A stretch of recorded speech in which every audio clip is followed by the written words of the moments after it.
ကျမရဲ့မင်္ဂလာဦးဆွဲကြိုးလေးလေကျမတော့မဝတ်ရလို့တက်တာထဲမှာထည့်ပြီးသိမ်းထားတာအခုမရှိတော့ပျောက်သွားပြီအဲ့ဒါဘယ်နဲ့လောက်ကြမလဲမဟုတ်မှလွယ်ရောရှစ်သားလူစော်ရဲ့လက်ချက်ပဲဖြစ်မှာမစင်းမြရဲ့ငါတော့မှအဲ့လိုကြည့်လို့မရှိပါဘူးကွာဖြစ်ချင်းဖြစ်လို့ရှိရင်လောင်းစားဝါသနာပါတယ်မင်းသားပဲဖြစ်မှာကိုကျော်ရွှေရတယ်လေကျမသားလေးကိုပဲဆွတ်ဆွဲပြောနေတာပဲသားလေးကလေသူ့အဖေပေးထားတဲ့မင်္ဂလာဦးဆွဲကြိုးကိုသူဒီလိုလုပ်ပါမလားရှင်ပြောမှာပဲကျမသတိရတယ်သိလားမနေ့တုန်းကလေလှိုင်မြို့နယ်ကအတုပအိမ်အိမ်ကဖဲဝိုင်းမှာလေသားလေးကိုတွေ့ခဲ့တယ်တဲ့သားလေးလာမှပဲကျမချော့ပြီးမေးကြည့်အောင်ပဲသားလေးလာစားမကြအမေရဲ့လေမင်္ဂလာဦးဆွဲကြိုးလေအဲ့ဒါသားလေးဖဲဝိုင်းမှာဖဲရိုက်ပလိုက်လိုက်တာအမေကလည်းကြံပန်းဒီဆွဲကြိုးကအဖေကအမေအတွက်မင်္ဂလာဦးပေးထားတဲ့ဆွဲကြိုးလေတားဒီလိုလောက်ပါမလားအမေရဲ့အမေဟိုလူဆောင်မေးပြီးပြီဟေးကောင်ငါသားရိုးသားကွာအဲ့လိုအကြည့်မျိုးမရှိဘူးဦးလေးလူရိုးဆိုတာတိမ်ချိုင်းကုန်းမှာပဲရှိတယ်ဦးလေးတော့ကျွန်တော်ခေါ်မေးတယ်ဟဲ့ကောင်လူဆောင်ဟဲ့လာခဲ့ဦးရလူတော့မင်းငါအမေရဲ့ဆွဲကြိုးယူတယ်မဟုတ်လားဟာမနိုင်ပြီလိုက်င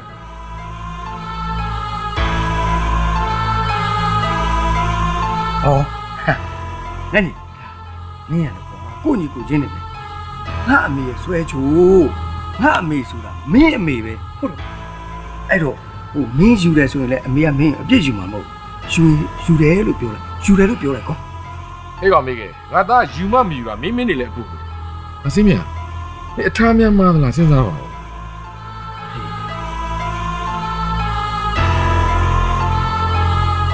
ကျွန်တော်ယူပြီးရောင်းစားလိုက်တဲ့အဖေကဲလူရိုးဆိုတာတိမ်ချိုင်းကုန်းမှာပဲရှိတယ်လို့ကျွန်တော်ပြောတယ်မဟုတ်လားဦးလေးလက်ဆက်တတ်တော့ငါအိမ်ပေါ်မှာတခိုးရှိနေတာကိုဒီကိစ္စကိုဘလို့ရှင်းမလဲကိုကျော်ရွှေရှင်းလေမင်းကွာငေါ့အစ်ကွာကိုတလောတော့ကလေသူများသားသမီးကိုနှမချင်းမစမနာလောက်ခဲ့လို့ငါအပြိုးခါခဲ့ပြီအခုလည်းငါသူများရှင်းမှာမျက်နှာမပြောင်းအောင်လုံးလိုက်ခဲ့ရလားကွာဟေးကောင်သူဆိုငါတော့ငါသားလေးနေမလာချီရဲ့လို့တီကြီးကလကပြတော့ကျူစားမင်းအဲ့ဒီဘယ်သူရရလဲဦးလေးစကားပြောရင်ရိုးရိုးပြောဗျဘေးလူကိုထိကြိုက်ပြီးမပြောပါနဲ့ဗျကျုပ်ကတခါတလေလောင်းကစား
မစင်းမြဘာဖြစ်နေတာလဲဘာဖြစ်နေလဲ ကျမခါးတွေခဏခဏနားနေတယ်ကြိုက်တယ်ဘာဖြစ်လို့လဲမသိဘူး လေအောက်နာနေမှာပါကွယ်လေစီးကြီးတက်လိုက်ပျောက်သွားမှာပေါ့ဒါနဲ့ငါသားလူဆိုတယောက်ကိုပြန်မလာဘူးလား ပြန်လာပါတော့အခုကျမနှင်ချလိုက်လို့ဆင်းသွားပြီ ဟာဘယ်ကိုဆင်းသွားတာလဲဘာဖြစ်လို့နေချလိုက်လဲမစင်းမြရဲ့ ရှင်မဲနှင်ချထားတာလေပြန်လာပြီးလက်တော့မိုင်းမှိုင်းနေလို့ကျမထပ်ပြီးတော့နှင်ချလိုက်တာ ငါတကယ်နေချတာမှမဟုတ်တာဒုက္ခပါပဲငါသားလေးကိုချီဦးရဲရောက်သွားနေတော့မှာပဲ အမလေးဒါသူ့အပြစ်နဲ့သူ့ပဲလေပြန်လှည့်လာဖို့တော့မကြိုးစားနဲ့တော့နော်ကျမလုံးဝလက်မခံဘူး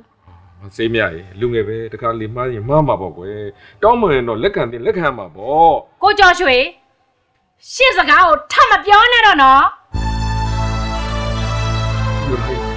ဘာမှမပြောတော့ပါဘူး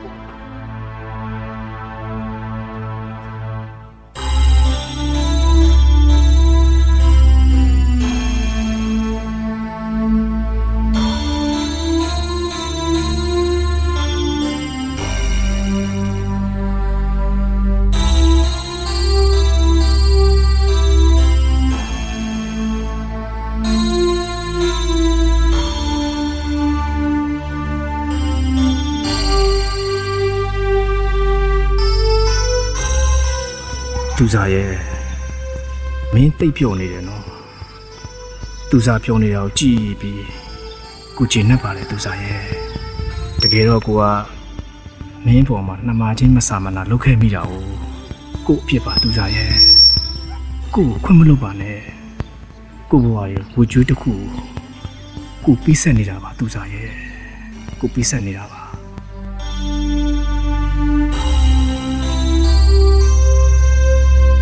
ပြောက်ဘူးတော့ဟာမင်းငါတို့ရှာရနှံ့နေပြီကွာမှန်မကဲနေမင်းကြောင့်ငါတို့အားလုံးသိပြီပါနော်ဟောဒါနဲ့မင်းကိုဆွဲကြိုးခိုးတယ်လို့ဆိုကြတာမင်းကဟုတ်ပါတယ်လို့ပြောတယ်ဆို ဟာရငါအထင်ပြောလို့ရှိရင်ဟဲ့အောင်မင်းခိုးတာဘယ်နည်းနဲ့မှမဖြစ်နိုင်ဘူးကွာမဟုတ်ပါတော့ရောသူသားမိခဲဆိုတဲ့ကောင်ပဲဖြစ်ရမယ် ဟုတ်အဲ့လိုတော့မပြောကြပါနဲ့ကွာဒါငါရဲ့ဝကြွေးတစ်ခုလို့ငါသဘောထားတယ်ကွာ ဟာဒီအားနေစမ်းမအောင်အဲ့ဒေါ်စိမ့်နာဆိုတဲ့မိန်းမကြီးမင်းကိုပါရိုက်သေးတယ်ဆို ကွာဟဲ့အောင်ငါတို့ကတော့ကွာအဲ့မိန်းမကြီးဘယ်နည်းနဲ့မှမချင်နိုင်ဘူးကွာဘယ်နဲ့ကွာဟဲ့အောင်ကြောက်ပါတယ်ဆိုတဲ့လူကိုမင်းကျိုးတုပ်ပြီးရိုက်လို့ဖြစ်နေတာပေါ့ကွာ အဲ့လိုတော့မပြောကြပါနဲ့ကွာအဲ့ဒါငါအမေကြီးကွာအမေကသားတစ်ယောက်ကိုစုံမတယ်လို့ပဲငါခံယူထားတာဘာဘဝမှာအမေစုံမတော့တခါမှမခံဘူးငါကျင်တတ်တယ်ဟဲ့အောင် မင်းခံယူချက်ကတော့ပြောကိုမပြောချင်တော့ပါဘူးကွာအဲမပြောချင်ဘူးဆိုမပြောအောင်မယ်ခုတလို့သူသားတယောက်မိခင်နဲ့တွဲနေတယ်ကွာ ဟုတ်တယ်ဟာဒါဆိုမင်းကိုလက်စားချီတာပေါ့ကွာ ကလေးစားပဲချီဘာပဲချီသူစိတ်ချမ်းသာမယ်ဆိုရင်ငါကျင်တတ်ပါပြီကွာ ဟာကွာအေးမင်းကလည်းမှားခဲ့တာဟုတ်ကွာဟမ်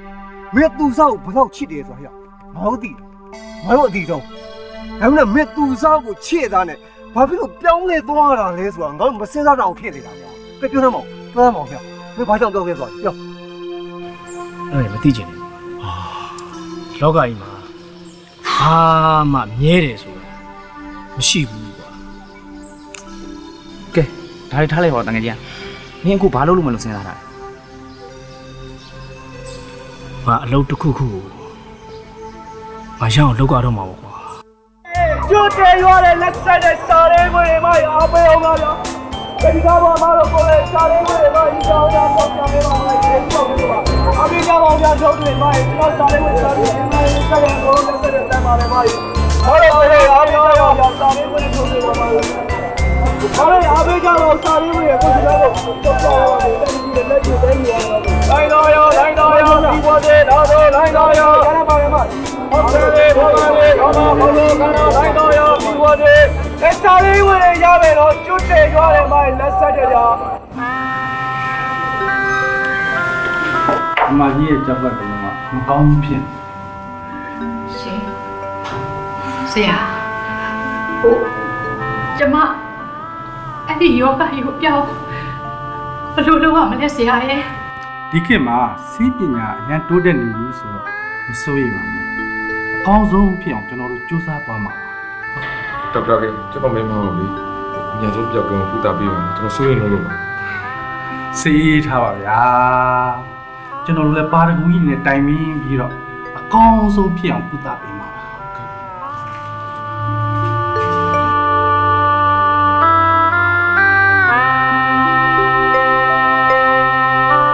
ကိုကျော်ရွှေ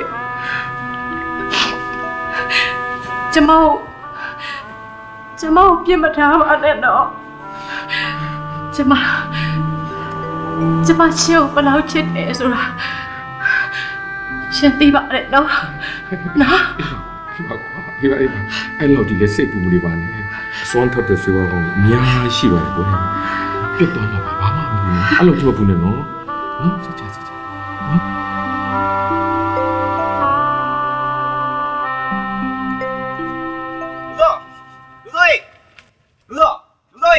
ဟာရဆိုလိုက်လားဘယ်ကနေဘလို့ရောက်လာ မင်းစီပဲလာတာ ဟာလား အေးပြောစရာရှိလို့ အေးပြောဘာကိစ္စ ဟိုမင်းမီတို့မင်းအမေလေးဒေါ်စိမ့်မြဒေါ်စိမ့်မြ ဘာဖြစ်လို့ သူ့စင်သာသူအကျိုးပေးပြီကွာ ဟောအမေကစိတ်ရင်းကောင်းပြီးသားဟဲ့အောင်ငါမိတောင်းငါယုံပြီးသားအဲ့လိုဆမ်းမဘာဖြစ်လို့လဲပြော ထီပေါက်လို့ဟေးထီပေါက်လို့ အမေထိပေါက်လို့ဟာကိုခဏတကယ်ပြောလားဘယ်လိုပေါ့တော့ကျုပ်ပြော ဟောလုံးကိုထုတ်ပြီးအောင်မယ် ဘာလေးအောင် တကယ်မင်္ဂလာရှိတာ အထိပေါက်တာမင်္ဂလာရှိတာ အေး ဒီလိုကြမယ်နင်ပြောစမ်းပါ နေလားညာလားပဲ ဘာလဲကွာမင်းနေလားညာလားမင်းဘာနေလားညာလားလေမင်းရှင်းပြောစမ်းပါမင်းဘာလဲ တော့လိုက်စားပါကွာ ဒီလိုဟေးဒီလိုဟာမင်းမေဒေါ်စိမ့်မြလေခုကြောက်ကမကောင်းလို့ခိုးရမလားဆက်ရမလားမသိဘူးဖြစ်နေပြီအကယ်၍သာကြောက်ကပျက်စီးသွားမယ်ဆိုရင်အစားထိုးကုသနိုင်မှအသက်ရှင်လိမ့်မယ်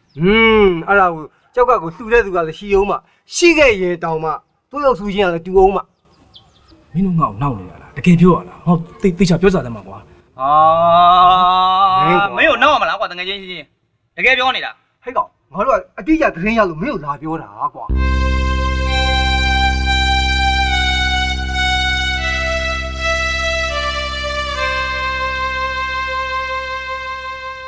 我的不要想，呀，သူဖြစ်တယ် 可以改了的，就是也不看。 လေလေကြောက်ကပျက်စီးနေပြီဆိုတော့ကြောက်ကအစားတို့ခုဖို့တော့အလူရှင်လိုအပ်နေပြီတော့မိခင်မိမိတွေမိကြောက်ကတူပါနေ ဟာဦးရလေဟိုတော်တော်လေးရလေကျွန်တော်စီးတွေမကောင်းဘူးဆရာဝန်သွားပြဆရာဝန်ကပြောတယ်ဗျဖြစ်ကောင်းတယ်မင်းကြောက်ကနှလုံးလုံးမကောင်းဘူးအဲ့ဒါကြောင့်မလို့ပါဗျာညမို့ဆိုရင်ကျွန်တော်အမေအတွက်ပဲကျွန်တော်လှူတာကို 你把这个叫学耶，大理也叫个不亏比了，怎么没落去吧？你把这，你把这。 ကျောင်းသားကျွန်တော်မလို့ငိုးပြောနေစားရအောင်လားဗျာတရားဟောသုံးလို့လည်းပါကိုကျောင်းလက်ဆက်ရအောင်အားလုံးမဟုတ်ဘူးကိုယ်ရောတော့တယ်လို့ဗျာငိုးပြောနေစားရအောင်လားဟိုတော့ငိုးပြောနေ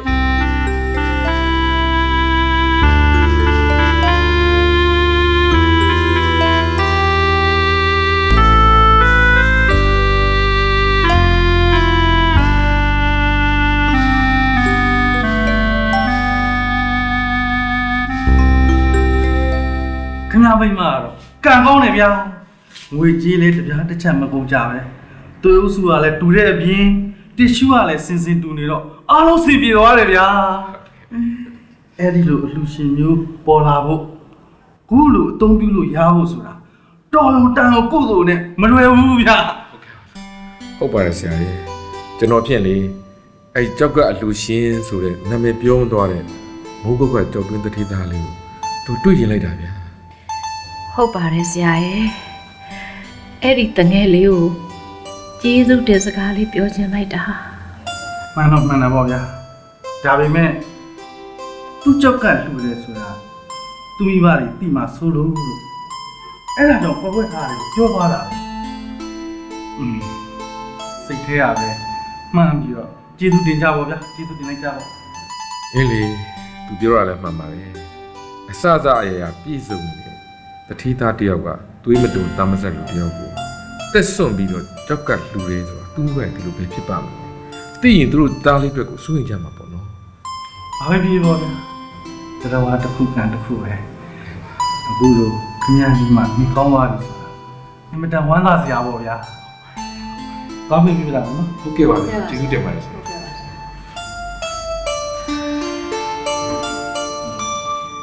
ယေရှုရှင်လေးကြောင့် အေးလူချင်းလိုက်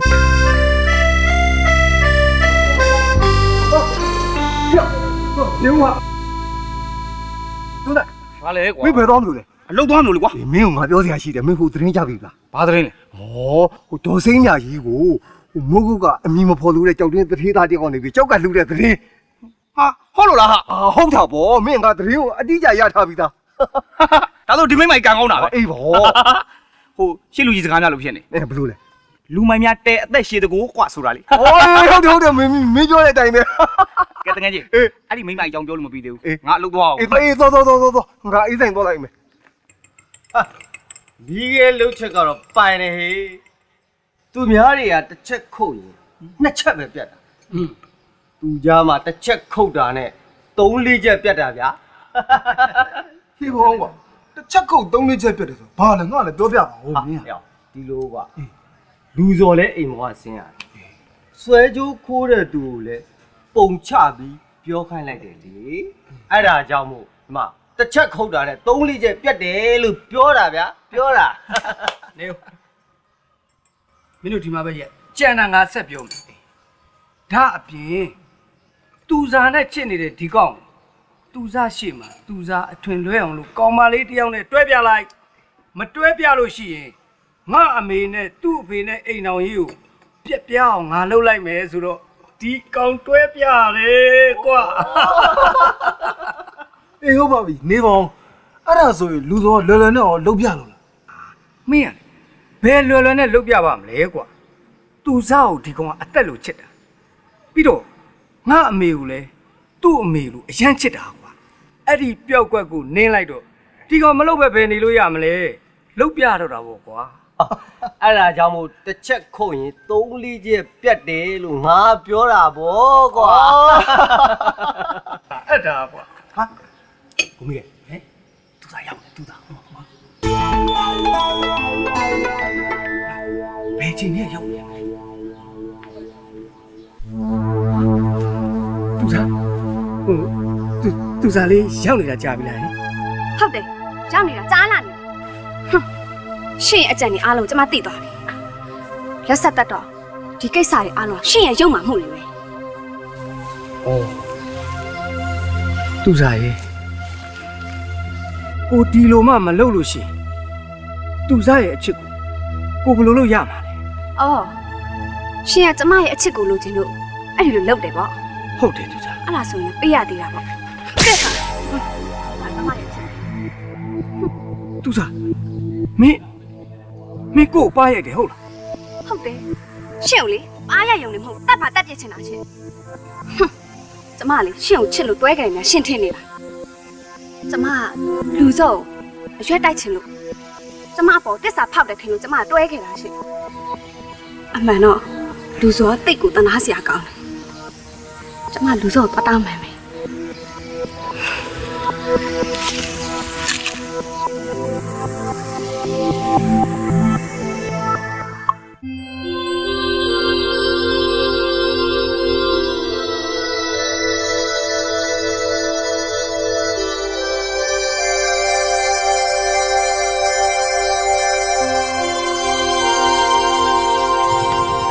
မစင်းမြတ် ရှင် နေလို့ထိုင်လို့ကောင်းရဲ့လား ဟုတ်ကဲ့ကောင်းပါတယ်တော့ အာဆာရီမြတ်ဖတ်နေတာတော့ ဒီမှာလေဟိုစာရိုက်ကနေလာတာပတ်စံတွေကလည်းအများကြီးပဲ အေး ဒီမှာစာကကျုပ်မမြင်ရဝါးနေတယ် အေး ဖတ်ပြသားမှာ အေးတို့အမေအရွယ်မှုအမီလို့ပဲခေါ်ပါရစေကျွန်တော်ဘဝမှာငွေကြီးချမ်းသာတော့လဲခန္ဓာကိုယ်မှာအစိတ်ပိုင်းတစ်ခုမလူရသေးတဲ့အတွက်ကိုမပြည့်စုံသေးဘူးလို့ထင်ခဲ့မိတယ်ကျွန်တော်အလှူအတွက်ပါရမီဖြည့်ပြီးသလိုလူတန်းခွင့်ရတဲ့အတွက်အမေကိုကျေးဇူးတင်ပါတယ်ခုတော့ပြည့်စုံသွားပါပြီအမေအနားယူပါဘာမှမလုပ်ပါနဲ့ကြောက်ကအစာထိုးပြီးခွဲစိတ်ထားတာမို့ဘာအလုံးမလုံးလို့မရသေးတဲ့အတွက်နာနာနေနေပဲနေပါအမေ အမေလိုအပ်သမျှငွေကြေးကိုလည်းကျွန်တော်အမေအတွက်လစဉ်ပို့ပြီးပြရစီအမေလိုလည်းခေါ်ခွင့်ပြုပါအမေမိုးကုတ်မြေမှตาလေးတတ်တော်ရာကြောရှည်လို့အနာရောဂါကင်းရှင်းပါစေတော့စိတ်ချမ်းသာကိုချမ်းသာနဲ့လည်းပြည့်စုံပါစေဟိုပါတယ်ဟိုအမေလို့ခေါ်ပြရစေဟလားအေးအမေလို့ခေါ်ခွင့်ပြုပါအမေ အေးခေါ်ပါစေတော့ခေါ်ပါစေဟိုဒီလိုသားမျိုးလေးခေါ်လို့ရတော့လေအမေအခေါ်ခံရင်လို့ပါအမေထူးပြရစေတော့ထူးပြရစေကိုကျော်ကျွေးဟိုကျမတို့မှလေဟိုဒီလိုသားမျိုးလေးလေဟိုရှိမယ်ဆိုရင်ဘယ်လောက်ကောင်းလိုက်မလဲတော့ဘယ်လောက်ကောင်းလိုက်မလဲကိုကျော်ကျွေးရှစ်သားနေရတော့ကွာပါတော့တလောက်ဖြစ်နေတာတော့မှဟိုတစ်ခေါက်တစ်ခါလေးလာမေးပေါ်တော့မရဘူးမင်းမဲနှင်းချထားတာလေသူကဘယ်လိုလုပ်ပြီးလာရဲမှာလဲမင်းငါသားသာပြောနေတာမင်းသားဘိုးတော်ဆိုးသေးတယ်သူ့မိတွေ့ကြောက်ကလူပါလို့ပြောတော့သေမာကြောက်ပြီးတော့လေဟိုပြောဒီပြောနေရှောင်ပြေးတာလေမဟုတ်ဘူးလားအလိုတော့သားလေးကကြောက်တာပေါ့တော့ဟိုသူ့ဗိုက်ကြီးတစ်ခုလုံးကိုခွဲမှလေကြောက်တာပေါ့ကျမကလည်းခွင့်မပြုတ်နိုင်ပါဘူးအေးဘာမှပြောမနေပါတော့မစိမ့်မြရေတို့မမြင်ဘူးတဲ့သားလေးပို့လိုက်တဲ့ပတ်စံနဲ့ဟောဖះမှာလူဒန်းပြီးတော့ကြမ်းပါပါစေချမ်းသာပါစေလို့ဆုတောင်းပြီးအီစီစီဘာမှမလုပ်ပဲအနားယူပြီးတော့ဟုတ်လားယေရှုရှင်မောင်မင်းကြီးသားလေးကျမ်းမာပါစေချမ်းသာပါစေတော့ကျမ်းမာပါစေချမ်းသာပါစေမိမချောချောလှလှလေးလေးရပါစေတော့ကိုကျော်ရွှေကျမပဲဆူတောင်းပေးနေတာရှင်လဲသားလေးအတွက်ဆူတောင်းပေးလိုက်အောင်လေတော့ဟေးဟုတ်တာပဲကဲကျေးဇူးရှင်မောင်မင်းကြီးသားလေးကျမ်းမာပါစေချမ်းသာပါစေတက်တော်ရာကြုံရှိပါစေဗျာကဲကျင့်တတ်ပလား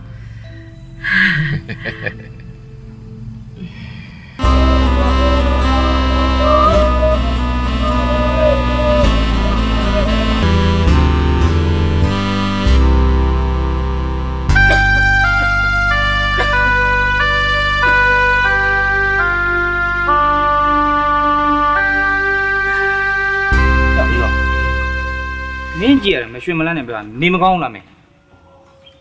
ငါငှက်ဖျားဖြစ်နေတာကွာဟာမင်းကွာမျိုးတွင်းနဲ့နေပြီးငှက်ဖျားဖြစ်ရတယ်လို့အခုရုံးမှရင်ငါသွားဘူးသေးတယ်လေကွာအဲ့ဒီရက်ငှက်ဖျားဖြစ်လာတာအဲ့ဒါဆိုမင်းစေးကန်းလေးပါလိမ့်မပြဘူးလားပြတာပေါ့ကွာ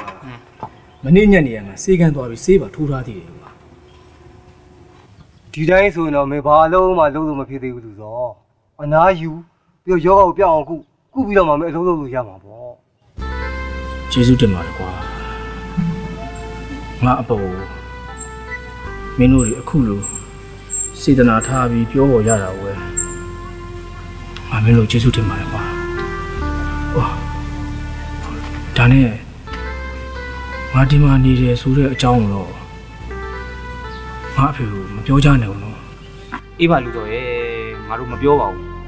မင်းကနေကောင်းနေမင်းစားဖို့တောက်ဖို့ကိစ္စနဲ့တခြားဘာရကိစ္စတွေကိုငါတို့မြောက်လာလုပ်ပြီနော်ဟဲ့ငါတို့အားရင်အားတယ်လာခဲ့မယ်ကွာမင်းဘာမှပူးမနေနဲ့ဟောကြာ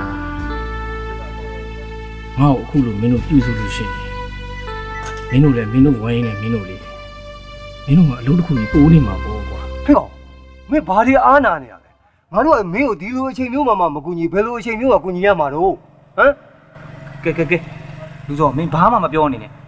မင်းတို့ငါတို့ဆိုတာတငယ်ချင်းအရင်ကြီးတွေမင်းဘာပဲဖြစ်နေငါတို့မှကူညီရမှာတောင်းရှိတယ်ချာဘာရက်ကိစ္စတွေပါငါတို့လုပ်ပေးမယ်ကွာဟေးအဲ့ဒါဆိုရင်မင်းရင်းနှီးသွားကြိုလိုက်တော့ငါဒီကောင်ဆန်လို့ပြုတ်ပေးဖို့အတွက်ကြက်သွားရှာလိုက်အေးကောင်းတယ်လူစောမင်းကငါပြောစရာရှိသေးတယ်မင်းအမေဒေါ်စိမ့်မြလေကံကောင်းပြီးရင်ကောင်းရင်ပဲဟုတ်လားအေးအမေဘာဖြစ်လို့လဲအခုပါလဲအမီမဖော်လို့တဲ့မိုးကုတ်ကကြောက်တွင်းတထေးသားဆိုလားပါဆိုလားသူ့ကိုကြောက်ကလှူလိုက်တာဗျာအခုနေကောင်းပြီထူထူထောင်းထောင်းဖြစ်နေပြီဝမ်းသာတယ်ကွာငါဘလို့ဝမ်းသာမှမသိဘူးကွာ အဲ့ဒါဆိုလည်းပြီးရောတငယ်ချင်းငါရင်တို့သွားတက်လိုက်အောင်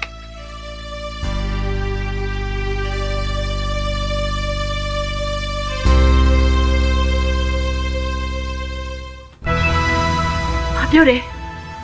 ငါသားလေးမိခဲကားတိုက်ခါလို့ဟုတ်လားဟမ် ခုတော့ဆေးရုံပို့လိုက်ပါပဲတတ်တော့မရှိတော့ဘူးကျွန်တော်အဲ့ဒါလာပြောတာ ဆေးရုံပို့လိုက်ပြီ ငါပြောပြရ တတ်မရှိတော့ဆေးရုံပို့လိုက်ကိုကျော်ရွှေကျမသားလေးမိခဲကားတိုက်ခါလို့ဆုံးပြီတဲ့အသက်မရှိတော့ဘူးတဲ့ကျမသားလေးမတရားဘူးသားလေးမတရားဘူးလေသားလေးမတရားဘူးကိုကျော်ရွှေကျမသားလေးကိုခဲ့ပါဦးခဲ့ပါဦး ဆက်ရလေဒီမှာပွဲထားတဲ့ဒဏ်ရာလေအကိမတည်သေးဘူးအဲ့လိုကြီးမငူငူလာနဲ့ကွယ်ဘူးဆိုတာလေအဲ့လောင်သွားတယ်ငါကြီးပဲတရားနဲ့ဖြေတရားနဲ့ဖြေ ကျမမပြေနိုင်ဘူးမပြေနိုင်ဘူး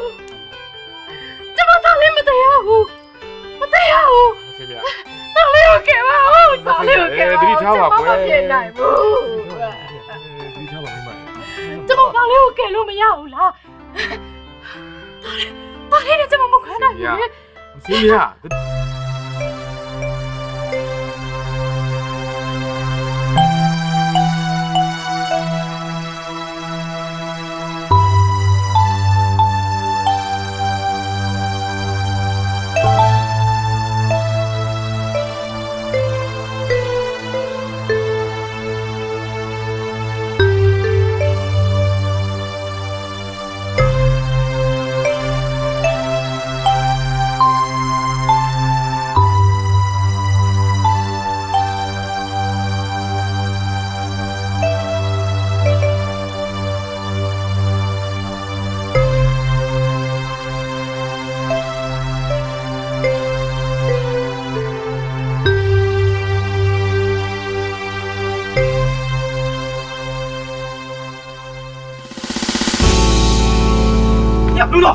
လူစောဟာကွာ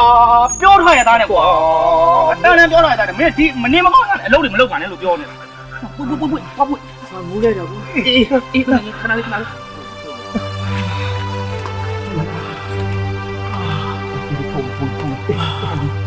ဒီစောတဲ့နေသားရလားဟင်နေသားရလား ကွာအတန်းတန်းပြောထားရတာနဲ့နေမကောင်းရတာနဲ့အလုပ်မလုပ်ပါနဲ့လို့မပြောရင်လည်းထားတော့ အလုပ်ကလေးနည်းနည်းပြင်မယ်အားနေတော့တာပါ တော်သေးတာပေါ့ကွာမင်းတို့နဲ့ငါတို့မြောက်စိတ်ပူလဲရတာကဲတော်ကြီးကိုစိတ်ပူရတာနော်မြောက်က အဲ့ဒီစောငါတို့မှလေဘာအလုပ်အလုပ်လို့ငါတို့စိတ်ကမင်းစီမှာပဲရောက်နေတာဘလို့မှစိတ်မဖြောက်ပါဘူးကွာတန်းနေရောက်မင်းကငါပြောအောင်မယ်မနေ့ကမင်းကိုမိခဲတယောက်ကားတိုက်ခံလို့ဆုံးသွားပြီတဲ့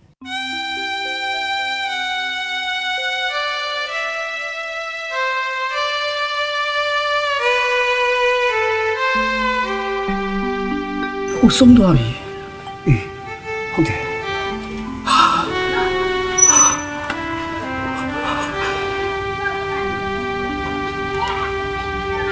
ဟာစိတ်ထဲမှာငါအကူအရင်တယောက်ငါချစ်ခဲ့ရတာငါအရင်ပဲခံစားရတယ်ကွာ မင်းဘာကိုခံစားရတာလဲကွာမင်းပုံမှာဒီလောက်ညှင်းမနှိမ့်ဆက်တာအမျိုးမျိုးယုံမာတာဒီလောက်ထိကောက်ကျစ်စင်းနေလေလူဆုံးသွားတာမင်းရတယ်မင်းဘာလို့စိတ်မကောင်းပြရမှာလဲပြီးတော့မင်းချစ်သူကိုလည်းမင်းသူ့ချစ်သူကသူလူယူတာလေအဲ့လိုမျိုးမင်းတနာကြရလားကွာ ငါစိတ်မကောင်းလို့ပါကွာငါအခုတိတ်ချစ်တာသူကဘလို့ပဲတဘောထားတာကွာငါတို့အချစ်ကိုပြီးခဲ့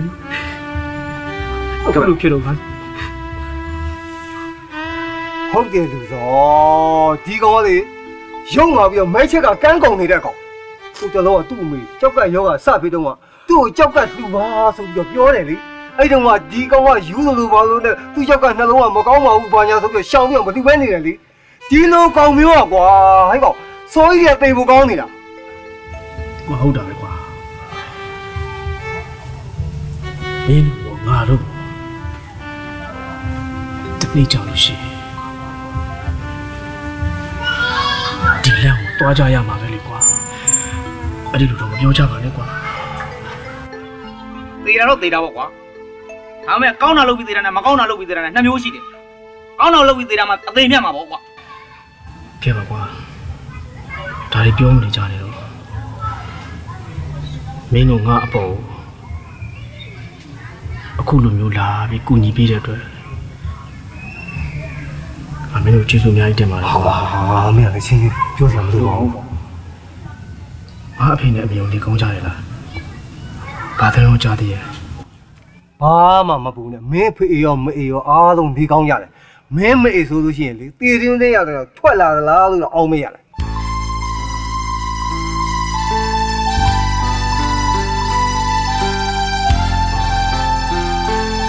ကဲဟုတ်ဆိုင်ကြုံလေးတော့ကျူရောက်တော့ဟုတ်တော့မလို့ဟုတ်လား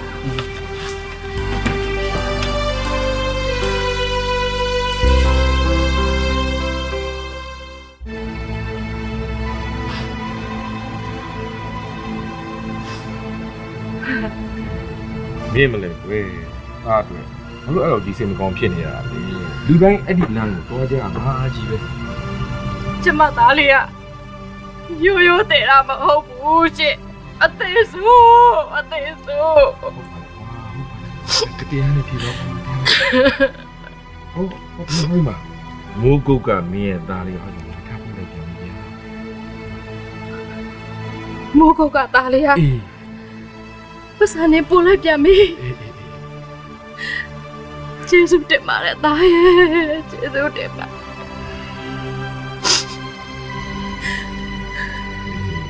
အဲ့ဒီငယ်လေးရဲ့ကျေးဇူးကတော်တော်ကြီးပါတယ်ကွာ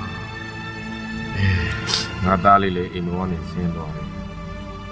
တစုံတစတောင်ပြန်ပြီးတော့မတွေ့ရတော့ဘလို့အဝေးကြီးများရောက်နေလဲမသိဘူးငါသားလေးနေထိုင်မှကောင်းရဲ့အစင်မပြေးရလား ကိုကျော်ရွှေရှင်အားရှစ်သားကိုတတိယနေတယ်ဗောဟလားရှစ်သားတခိုးလေဒီအိမ်မောပြန်တင်ဖို့တော့မစင်းစားနဲ့နော်စင်းစားရင်ရှင်နဲ့ကျမကွဲပြီဆိုတာသာမှတ် မင်းရလဲကွာငါသားလေးကိုတတိယလို့ပြောမိတာပါတကယ်ဆိုငါသားလေးကဘယ်မှာနေမှမသိတာကွာဘယ်လိုလုပ်ပြီးအိမ်မောခေါ်တင်လို့ရမှာတော့မင်းလည်းစဉ်းစားကြည့်သားမအောင်မင်းအတားတော့တော်တော်ဆိုးနေပြီကွာ အလို့တော့ကျုပ်ကတယူတန်ဟုတ်လားရှင့်စကားဒီမှာပဲရက်နော် ငါသဘောပြောတာပါကွာသဘောပြောတာ တဘောဆိုရင်လဲစိုက်ကားနင်းမှုပြင်တော့ထွက်တော့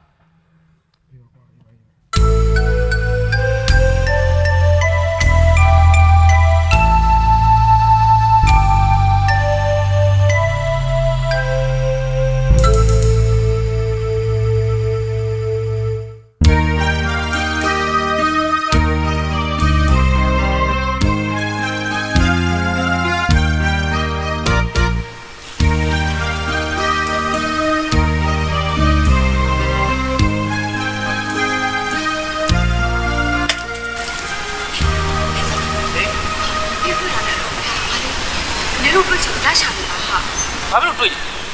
တကယ်တော့ဟာလူစော့ပေါ်မှာလေမိခဲ့အနိုင်ကျင့်ပြီးတော့ခိုင်းနေတာဟာ ဟမ်ဒါဆိုလို့ရှိရင်လူစောကနင်းပေါ်မှာတက်စားဖို့တော့မဟုတ်ဘူးပေါ့ ဟုတ်တယ်ဟာတကယ်တော့လူစောဟာသူစားပေါ်မှာတက်ဆောင်ဖောက်ခဲ့ပါ ဖြစ်နိုင်တယ်ကိုတခါနေပေးတဲ့စာကိုလေအဲ့မိခဲဆိုတော့ကောင်ငါရှိတင်စုပ်ဖြဲပြီးတော့လူစောကိုကျိန်းမောင်းခဲ့ဘူးသေးတယ် အော်ဆောင်းနိုင် ဟမ် ငါလေလူစော့တောင်းမှန်နေတယ်ဟာနင်ကလိုက်ပို့ပါလားပြီးတော့လေသူ့မိတွေအိမ်ပေါ်ကနေမောင်းချလို့သူဆင်းသွားပြီလို့လည်းငါကြားတယ်ဟာ ဟာမဖြစ်နိုင်ဘူးလူစောအခုတော့ကျမ်းမာကြီးကလည်းကောင်းတာမဟုတ်ဘူးသူကသူနေသားတကြဖြစ်နေတာကိုသွားမနှောက်ရှက်စမ်းပါနဲ့ဟာ ငါနှောက်ရှက်တာမဟုတ်ပါဘူးဟာငါသူ့အရန်တွေ့ချင်လို့ပါလိုက်ပို့ပြပါတကယ်ချင်းနော်ပို့ပေးပါနော်ငေါလို့ အေးဟုတ်ပြီဟာအဲ့ဆိုမနေ့ဖက်မနေ့ကြလို့ချင်းနေဒီနေရာမှာမဆောင်နေငါလိုက်ပို့မယ်ဟုတ်ပြီလား ကျေးဇူးပဲနော် အေးအေး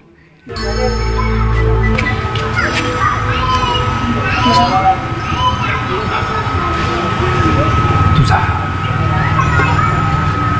ဆိုလိုက်ဒီဘာဖြစ်လို့သူစားခေါ်လာတာလဲကွာ ဟိုဒီလိုမှတကယ်ချင်းอ่ะ ဆောင်းနိုင်ခေါ်လာတော့မဟုတ်ပါဘူးသူစားလိုက်ပို့ခိုင်းတာပါလူစောသူစားမြင်နိုင်အောင်လို့အားချောင်မင်းလေးတွေ့ပြရဲဆိုတာသူ သူစားအားလုံးသိပြီးပါပြီ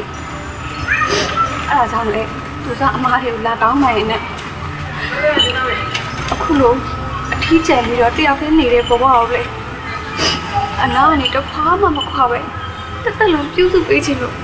သူစားလာခဲ့တာပါလူစောရဲ့ မလိုတော့ပါဘူးသူစားရဲ့အခုအချိန်မှာကိုယ်တော့အတော်မှရှိတယ်လို့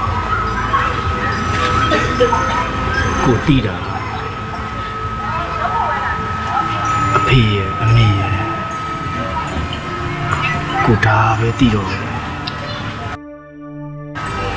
ပြီးခဲ့တဲ့အတိတ်ကအကြောင်းတွေကိုမေ့ပြီးတော့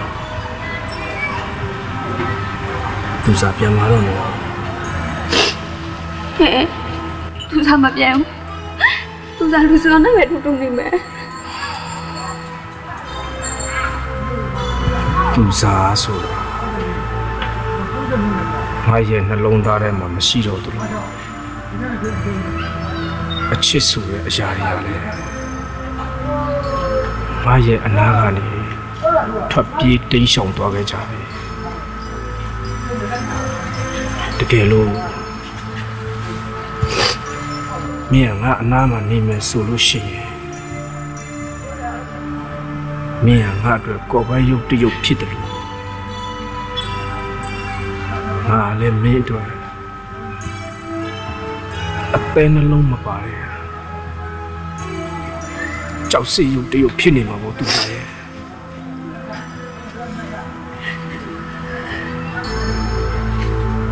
ဒီဘာဖြစ်လို့အတိတ်ပဲမဲ့တဲ့အလုပ်တွေကိုမင်းလှုပ်ချင်နေရလဲသူစားဒီတော့သူစား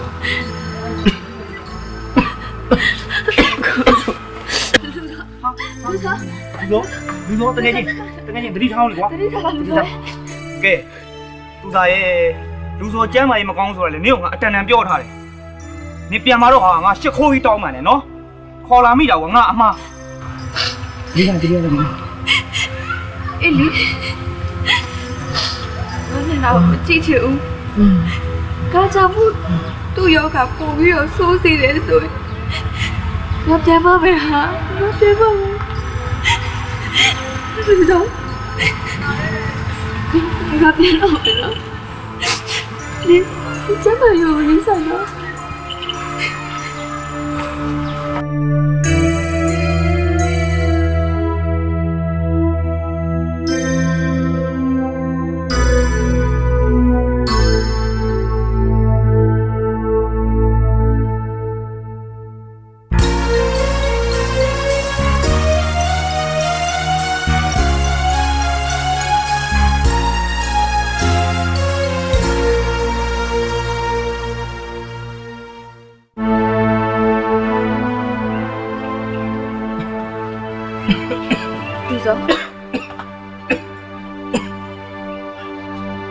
လူစော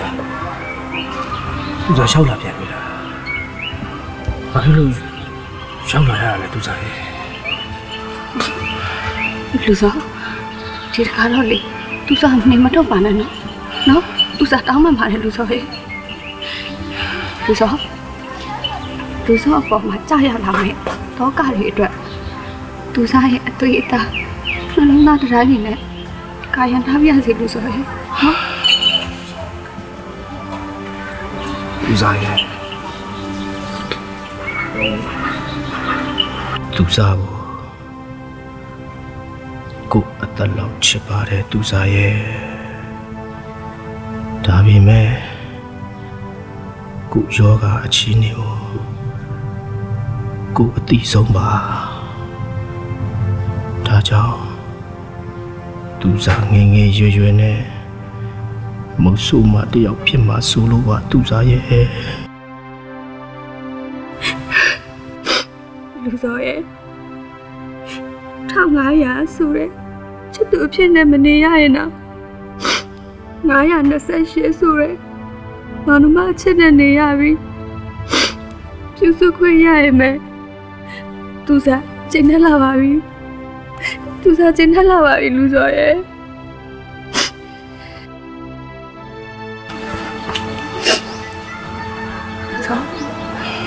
သူစားလေးအနားမှနေပြီးတော့ပြုစုပြရစီလို့ပြောရဲနော် မပြူစုပါနဲ့သူစားရဲ့သူစားကိုအနားမှနေသူစားကိုဆုံးမှာပေါ့ကဲမှာတော့သူစားရဲ့ကိုပြူစုပါနဲ့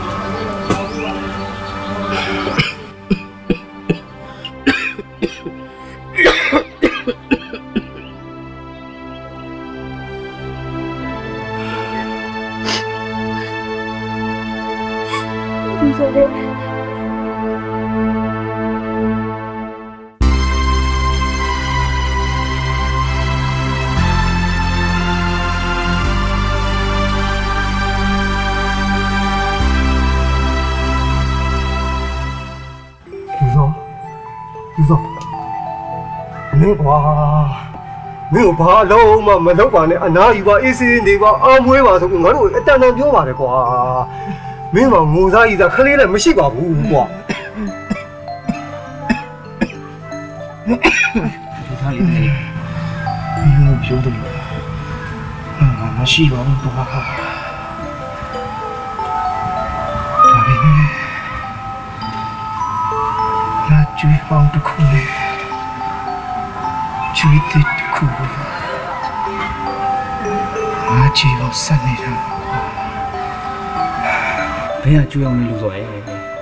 အဲ့ဒီအကျွေးကဘယ်လောက်ရှိလဲပြောငါတို့ဝိုင်းဆက်ပေးမယ်မင်းဆက်စရာမလိုဘူးလေ ငါကြီးပြင်းလာတဲ့အထိငါ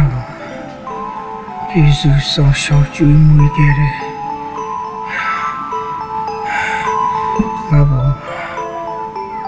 ကျေးဇူးတရားတွေကြီးခဲ့တယ်ငါအဖေရဲ့ကျွေးအောင်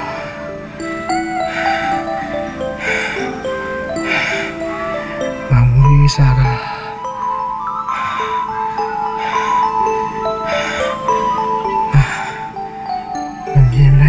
ဆုံးသွားတယ်ငါအမေ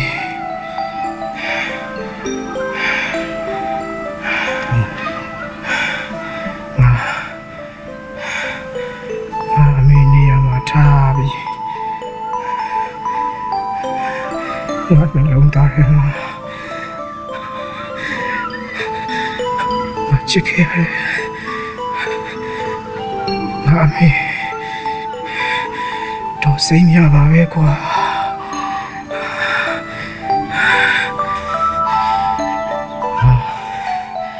ငါဘင်းလို့ငါပြောပြမယ်ဒါပေမဲ့မင်းတို့ဘသူကိုမပြောပါဘူးလို့ငါကိုကတိပေးနော်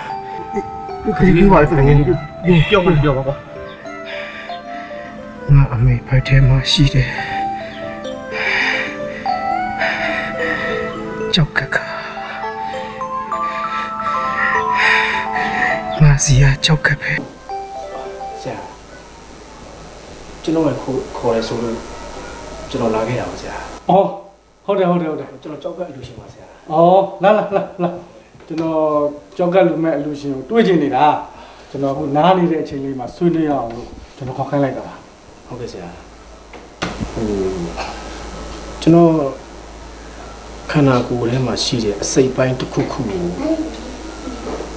ကျွန်တော်အရန်လူချင်နေတာဆရာကြီးအခုဆရာတို့ဆေးရုံမှာတက်နေတဲ့လူနာ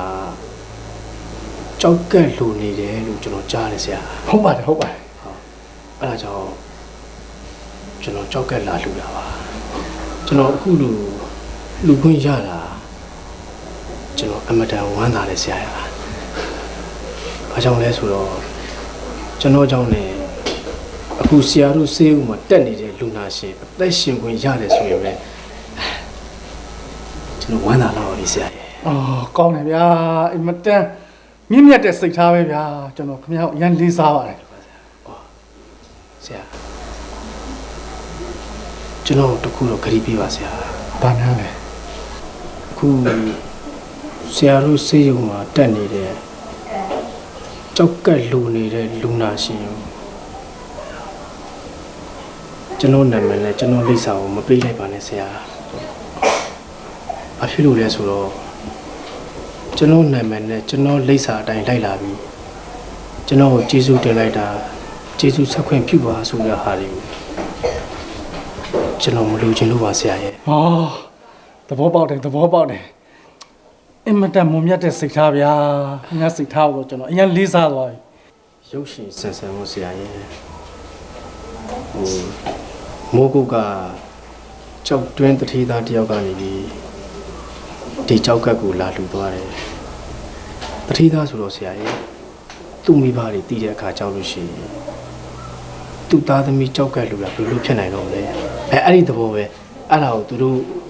ပြောပြလိုက်လို့ရှိရင်ဒါသူတို့လိုက်လာဆရာအကြောင်းတရားမရှိတော့ဘူးလေ လေးစားတယ်ဗျာခင်ဗျားကိုကျွန်တော်အရင်ကလေးစားသွားပြီအဲ့ဒီတော့ဒီနေ့ပဲဒီဆေးရုံမှာလိုအပ်တဲ့စမ်းသပ်မှုတွေလုပ်ပြီးတိုင်းတစ်ပိုင်းနဲ့တခါတည်းပဲခွဲစိတ်လိုက်ကြမယ် ကျွန်တော်လည်းအယံဝမ်းသာရတာဆရာရဲ့အဲ့ဒါဆိုကျွန်တော်ဒီနေ့ပဲဆေးကိုတက်လိုက်တော့ပါဆရာ အော်ဒါနဲ့နေဦးနော်ဒီမှာဒီကြောက်ကပ်ကိုခွဲစိတ်ပြီးတော့ကျွန်တော်တို့ဆောင်ရွက်ပြီးတဲ့နောက်မှာခင်ဗျားဒီအနာကျက်အောင်တော့ဒီဆေးရုံမှာဆက်နေပေးရဒီအနာကောင်းမွန်သွားပြီဆိုမှခင်ဗျားဒီဆေးရုံမှာဆင်းလို့ရဆေးရုံကဆင်းပြီးသွားရင်လေအပြင်မှာခင်ဗျားပြင်မမှလုပ်လို့မရအောင်ကြောက်ကလူထားတဲ့အလူရှင်ဟာပြင်မမှလုပ်မယ်ဆိုရင်အင်မတန်အန္တရာယ်ရှိပါတယ်အဲ့ဒါတခုတော့ခင်ဗျားမဖြစ်မနေလိုက်နာပေးရမယ်နော် ဟုတ်ကဲ့ပါဆရာကျွန်တော်လိုက်လာပါမယ်ဆရာရဲ့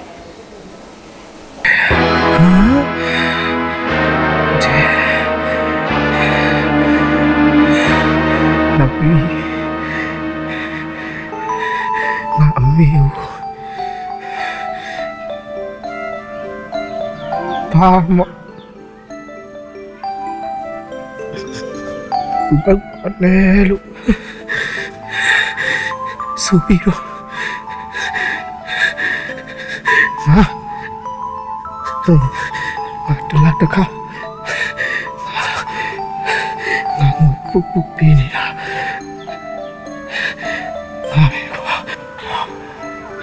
ဒါဆိုမိုးကကြောက်နေတဲ့တတိသားမင်းမော ဟုတ်တယ် လူစောရဲ့မင်းကိုယ့်အသက်ကိုတော့ကိုငယ်ပဲဘာဖြစ်လို့အဲ့လောက်တော့လောက်ရတာလဲတကယ်ချင်းကွာ ဟုတ်တယ်လူကွာငါအမေရဲ့အတက်ကင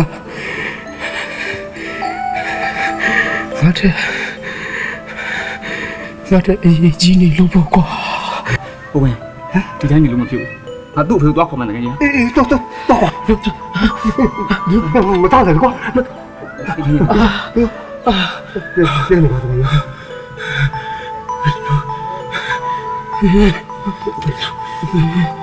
ဒီတော့ကောင်းလို့ရှိငါအဖေမြင်လို့ရှိစိတ်စီးရင်ရောကွာတော့မခေါ်ကြပါနဲ့ကွာဘယ်ဟုတ်ပါမလဲကွာဒီဒီမှာဖြစ်မှာပေါ့ကွာ ဘုံဝင်ဟေးဒီမှာဆောက်လေငါအញ្ញမ်းလို့ခေါ်ပြီးပြန်လာခဲ့ အေးနင်တော့မြင်ကြလားကွာဒီတော့အေးမထမ်း ပြောတော့ပြောအဲ့တကယ်ပြူပြပြန်တယ်ဘာဖြစ်လာလဲဘာကိစ္စလဲ အရေးကြီးတဲ့ကိစ္စကြီးလို့ပါဗျာ အရေးကြီးတဲ့ကိစ္စကိုကြောက်ရွှေရဲ့အဲ့ဒါဟာအဲ့ဒါဦးလေးလို့ပါတော့မရလေဟိုကျွန်တော်ကလူစောတငယ်ချင်းပါလူစောနေမကောင်းဖြစ်နေတာအချင်းနေမကောင်းတော့ဘူးအဲ့ဒါကြောင့်ဦးလေးကိုကျွန်တော်လာခေါ်တာပါဗျာ ဘာဖြစ်မလဲမစင်းမြနင်းလိုက်ခဲ့လေ ဩဘာလို့လိုက်ရမှာတော့ မစင်းမြလေမသားလေးနေမကောင်းတော့အချင်းနေမကောင်းဘူးတဲ့မင်းလည်းလိုက်တင်တာပေါ့ကွာ ဩအခြေအနေမကောင်းတာရှစ်သားလေကျမအခုအကုန်လုံးအခြေအနေကောင်းနေပြီကျမနေမကောင်းတာကြတော့လေတစ်စေးတစ်စောင်းလေးတောင်မှလာကြည့်ပုံမရသူ့ကြမှာကျမကဘာဖြစ်လို့သွားကြည့်ရမှာတော့သေမာသူ့လေကျမသေမာမဟုတ်ဘူးမလေးမလိုက်နိုင်ပါဘူးရှင်းဟာရှင်းသွားစမ်းပါ ခဏဗျာကတော်ရက်ဆက်တဲ့မိန်းမကြီးကျွန်တော်မပြောဘူးလို့နေတာအခုပြောဖို့ပြောရတော့မယ် အောင်မနင်ကဘာပြောကြရှိလို့လဲတက်ပြောစမ်းပါပြောလေ ခင်ဗျားဘိုက်ထဲကကြောက်ကတလုံးကဘသူကြောက်ကလို့ခင်ဗျားထင် ငါရဲ့ကြောက်ကမ မိုးခုတ်ကကြောက်တသေးသားရဲ့ကြောက်ကငါရဲ့အသက်သခင်ကျေးဇူးရှင်ရဲ့ကြောက်ကလေအဲ့ဘာဖြစ်လို့တော့ အမအဲ့ဒီကြောက်ကဟာကျွန်တော်တကယ်ချင်းလူတော်ရဲ့ကြောက်ကဗျခင်ဗျာပြောတယ်မိုးကုတ်ကကြောက်တွန်းတထေးသားဆိုတာလေကျွန်တော်တကယ်ချင်းလူတော်ပဲအမခင်ဗျာကြီးစီကိုငွေတစ်လားတစ်ခါမှန်မှန်ပို့ပေးနေတာလေလူတော်ပဲဗျ ဖြစ်နိုင်တာ ဒီမှာအမေသေးမှာဆိုလို့ဘာမှမလုပ်ပါနဲ့ကြောက်ကခွဲစိတ်ထားတာမလို့အနားယူပါဆိုပြီးသူ့ကြတော့အနားမယူပဲတစ်မျိုးပြီးတစ်မျိုးအလုပ်ကိုလုပ်တယ်အဲ့ဒါခမကြီးစီကိုတစ်လားတစ်ခါငွေမမပို့ပေးနိုင်အောင်လို့ဗျခမသိလားခုကျွန်တော်တကယ်ချင်းလူတော်ကအဲ့ဒီလိုပင်ပင်ပန်းပန်းလုပ်ခဲ့တဲ့ဒဏ်တွေကြောင့်အခုပြီးတော့မယ်အဲ့ဒါခမကြီးကြောင့်ခမကြီးကြောင့်ဗျဒီကြားလေးပြောသေးတယ်သူ့အသက်ထဲသူ့အမေအသက်ကအရေးကြီးတယ်ဒီကောင်မိတွေးကိုအမေလို့ထင်ပြီးခံစားနေတာကွာအမမိတွေးဟာမိတွေးပဲကဲဦးလေးဘာမှနားမလဲတဲ့ဟာဒီကျွဲမာကြီးရှိကပြနေတယ်ကျွန်တော်တို့မျက်စိနောက်ပြီးအခက်ခံရအောင်ပဲရှိအချိန်သိပ်မရှိဘူးသွားမယ်လား အောင်ငါလေငါ့ကိုများကျွဲမာကြီးတဲ့လိပ်စာနဲ့များနှိုင်းသွားသေးတယ်အတိတ်ပဲမရှိရတဲ့လာပြောင်းနေနဲ့မဟုတ်တာနဲ့လာပြောင်းနေနဲ့မယုံဘူးဟဲ့ငါအယုံမဟုတ်ဘူးမယုံဘူး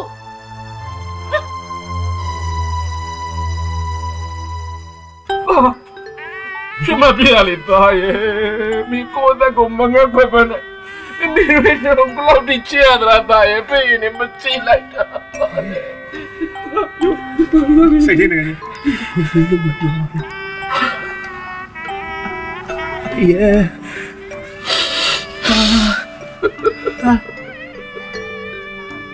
အဖေကိုပြီးစေတာချင်ရပါတယ်အဖေရဲ့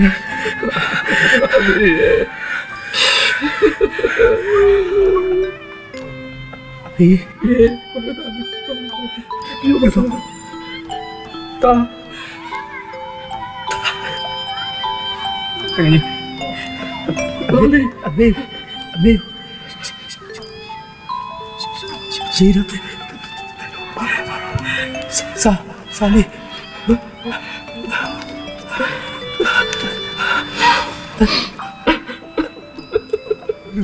အဖေကိုလိုက်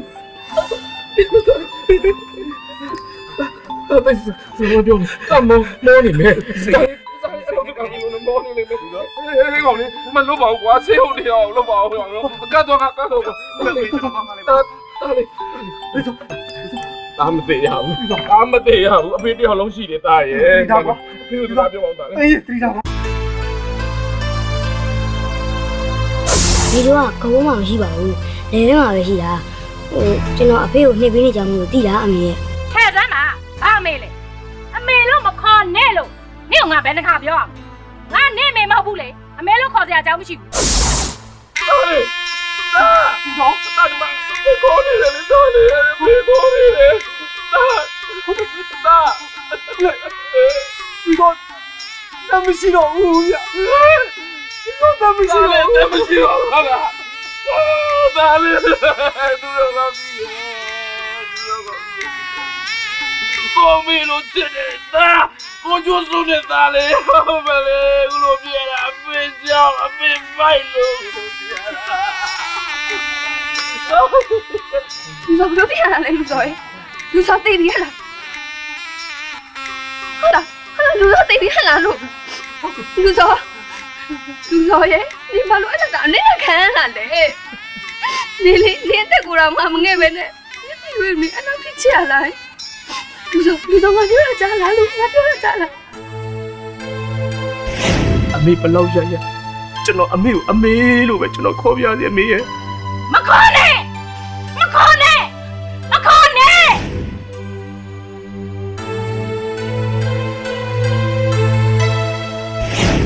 ဒီအနားယူပါဘာမှမလုပ်ပါနဲ့ကြောက်ကအစားထိုးပြီးခွဲစိတ်ထားတာမဟုတ်ဘာအလုံးမလုံးလို့မရသေးတဲ့အတွက်နာနာနေနေပဲနေပါအမေလိုအပ်သမျှငွေကြေးကိုလည်းကျွန်တော်အမေအတွက်လာစဉ်ပုတ်ပြီးပြရစီ အမေလူလည်းခေါ်ခွင့်ပြုပါမယ်အမေလူလည်းခေါ်ခွင့်ပြုပါမယ်အမေလူလည်းခေါ်ခွင့်ပြုပါမယ် အမေဘလောက်ရရကျွန်တော်အမေကိုအမေလို့ပဲကျွန်တော်ခေါ်ပြရစီအမေရဲ့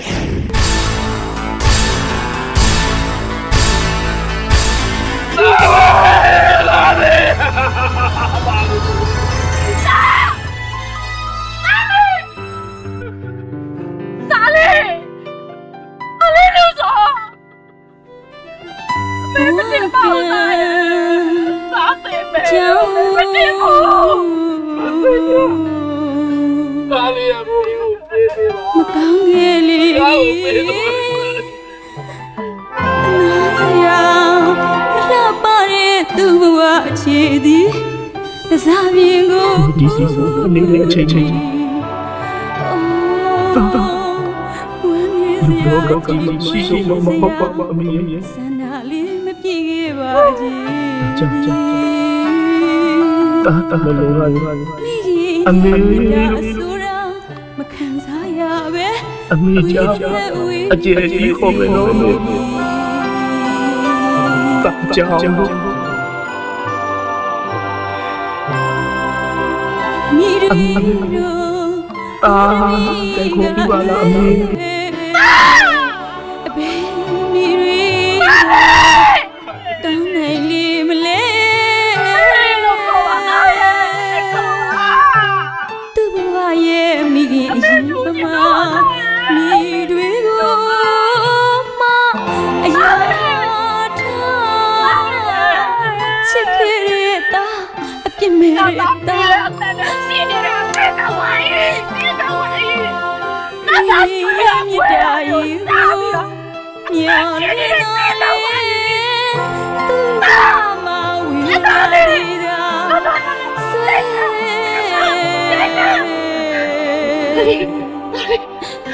ကံဆူရှာကလေး